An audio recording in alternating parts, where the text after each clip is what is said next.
de la Tercera Internacional, también de la Segunda, ¿no? Marx siempre entendió que el capitalismo se globalizaba, ha sido en este sentido muy profético, y segundo, que la revolución no había que hacerla en el marco exclusivo del Estado-nación, ¿no? Y eso fue heredado por los bolcheviques rusos.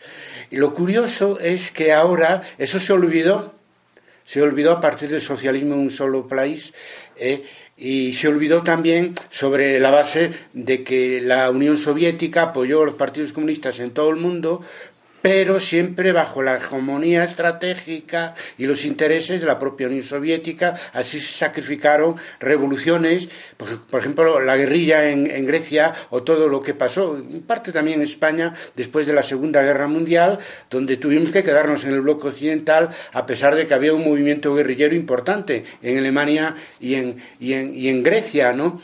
¿Eso qué quiere decir? Que el concepto de revolución mundial desaparece un poco, ¿no? Salvo la parte que tenía que ver con la ampliación de la influencia soviética, que interesó más que nada con los acuerdos después de la Segunda Guerra Mundial, para que pudiera, y así fue, la Unión Soviética absorber países del este de Europa limítrofes con las fronteras de Rusia, ampliando las fronteras del imperio, ¿no? Por lo tanto, concluyo, es decir, que hoy es más actual que en los años 30 o 40 la idea original del marxismo de que la revolución tiene que ser mundial.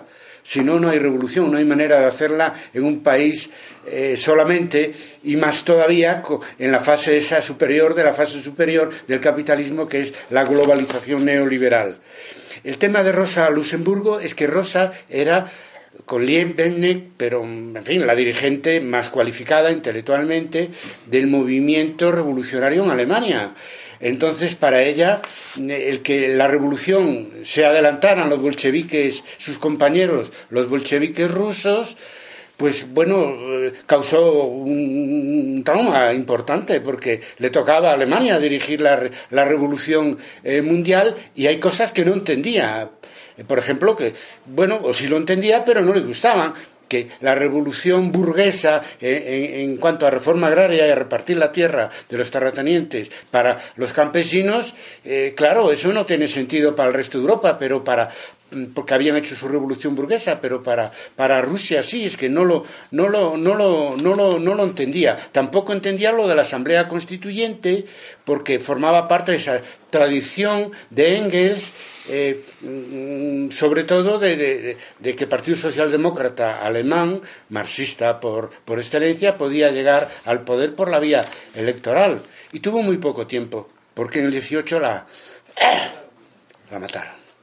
Entonces eso se truncó todo un diálogo entre los comunistas rusos y los comunistas alemanes, por la vía que sabemos de que la derecha militar y militarizada, dirigida políticamente por la socialdemocracia alemana, etcétera, pues simplemente los mataron, ¿no? Y los arrojaron a un canal. Después, por último, lo de otras revoluciones, es que el motivo de hoy era la Revolución Rusa, y simplemente yo hice una mención a que a partir de la Revolución Rusa pues se extendió por la vía de la Internacional comunista, y generando revoluciones que tienen una matriz semejante a la rusa, pero un desarrollo muy distinto, ¿no? Como es la China y la revolución cubana, que merecerían un capítulo aparte, pero muy aparte, ¿no? Porque hacer la revolución en un país de mayoría campesina como China, pero apoyándose principalmente, finalmente, en los campesinos, no en los obreros de las ciudades, pues eso supone un cambio absoluto, ¿no? Respecto de lo que fue la Revolución Rusa, por mucho que la tradición de Marx, de Engels, de Lenin y de Stalin fuera recogida por Mao Zedong. El maoísmo tiene una personalidad propia, y la Revolución China requeriría hablar de otras cosas, fenómenos como la Revolución Cultural, apoyadas por el dirigente histórico de la revolución Mao Zedong, pues es todo lo contrario de lo que vivimos en la fase siguiente a Lenin en la revolución rusa con Stalin, a pesar de que ponían la cara de Stalin en los rostros que se utilizaban simbólicamente. ¿Qué tiene que ver eso con movilizar a los intelectuales, a la joven guardia contra los intelectuales? Son historias muy distintas. No digamos en Cuba, que la revolución y la toma del poder no viene del Partido Comunista, sino viene de un partido que después se une al Partido Comunista, pero creando el Partido Comunista de Cuba, dirigida por los antiguos guerrilleros, no tanto, que también por el Partido Comunista. Son historias muy distintas y tienen un mérito aparte desde el punto de vista histórico. En todo caso, confirman la idea esa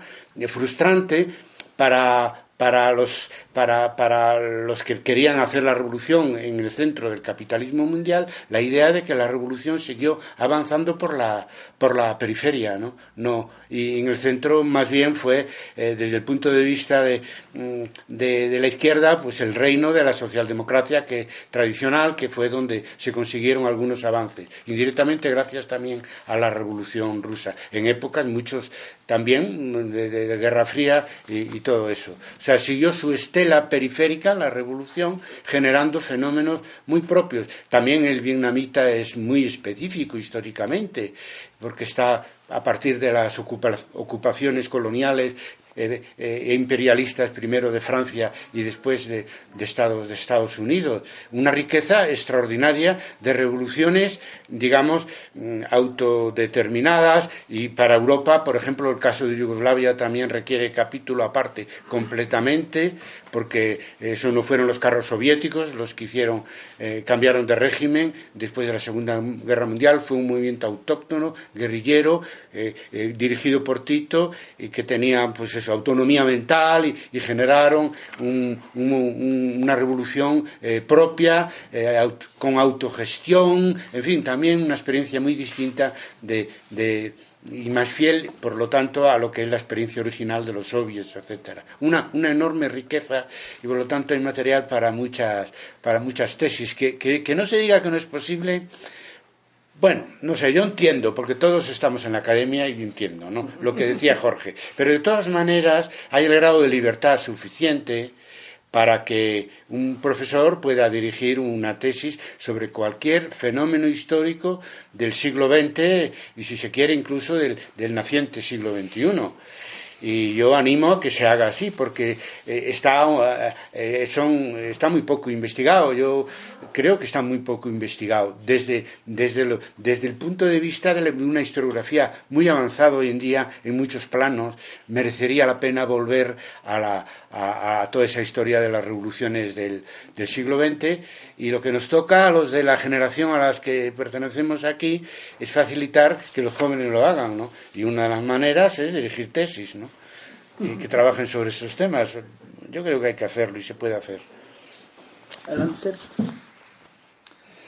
Bueno, buena pregunta esta de si tenían una visión geopolítica de la revolución realmente en los grandes dirigentes y militantes del Partido Socialdemócrata. Yo creo que sí, contundente, pues.